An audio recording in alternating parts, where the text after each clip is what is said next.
Night Crossing, Chapter 5. When darkness fell over the hilly path that led to the Swiss border, the family crept quietly from the goat shed and out into the cold. The border is only 2 miles away, Papa told them, but the icy winds of the Alps were making 2 miles seem like 100. Clara wanted to walk on her own, with swollen feet covered only by cotton socks, but Papa continued to carry her. Finally, the path began to slope down toward the flatlands, and the night air seemed less chilled. Papa urged them on, tired but stern, snapping at Marta or Mama if they stumbled and fell. Finally, they reached the base of the foothills, just a few hundred feet from the Swiss border. But the Nazi soldiers were guarding the border gate with rifles slung across their shoulders. "We'll never get past them with those candlesticks banging," Papa whispered urgently. "Even with false papers, we won't escape the racket they'll make. We'll have to leave them behind, Helen." But Mama whispered just as urgently, "Those candlesticks are all I have left, Albert. I won't leave without them." "Well, there has to be a better hiding place than Marta's petticoat," Papa snapped, though his expression softened as he began to look through the few belongings the family still had with them. Still, nothing seemed as if it would do. Just then, Clara knew where the candlesticks would be safe. "Would they fit inside Gittell and Lottie, Papa?" she asked, as she held out the dolls to her father. "They've made a night crossing before, and they aren't at all afraid." Papa stared at her. "I always knew the women in this family had the brains," he said with a smile, and he took Gittell and Lottie from Clara. Mama removed the candlesticks from Marta's petticoat, and then made a hole in a side seam of each doll and emptied the straw filling onto the ground.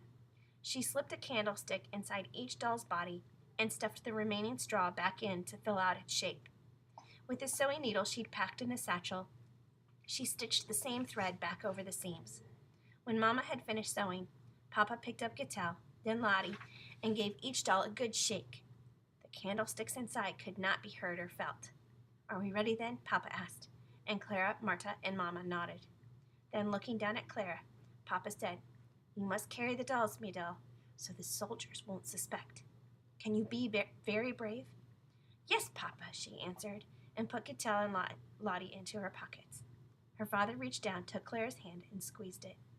Then Clara and her family stepped out from behind the trees and made their way toward the border gate. One of the young soldiers at the border gate rose from his wooden chair and stepped toward the family as Papa took their false papers from his coat pocket. The soldier scanned the papers, looked at the family, and scowled. Then he bent down to look into Clara's eyes. "Wohin gehen Sie?" he snapped. "Where are you going?" Clara felt her father's hand tighten around hers as she stared up at the soldier. "I'm going home, sir, after a visit with my cousins in Innsbruck, Austria," Clara answered. "I'm a little homesick, although my cousins were very nice to me." The soldier smiled and stood upright. He nodded and called to his fellow soldiers to open the gate, but he kept looking at the dolls in Clara's pockets. Clara held her breath as the wooden gate rose. Just as the family was about to go through, the soldier called out, "Stop!"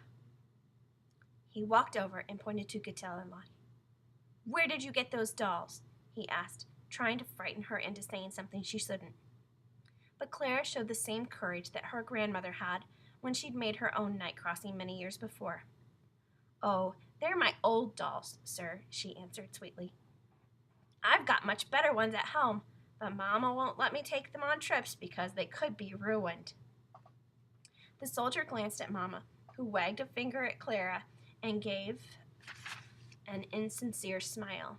Then he stepped back, signaled the other guards to let them pass, and allowed the family to cross the border into free Switzerland.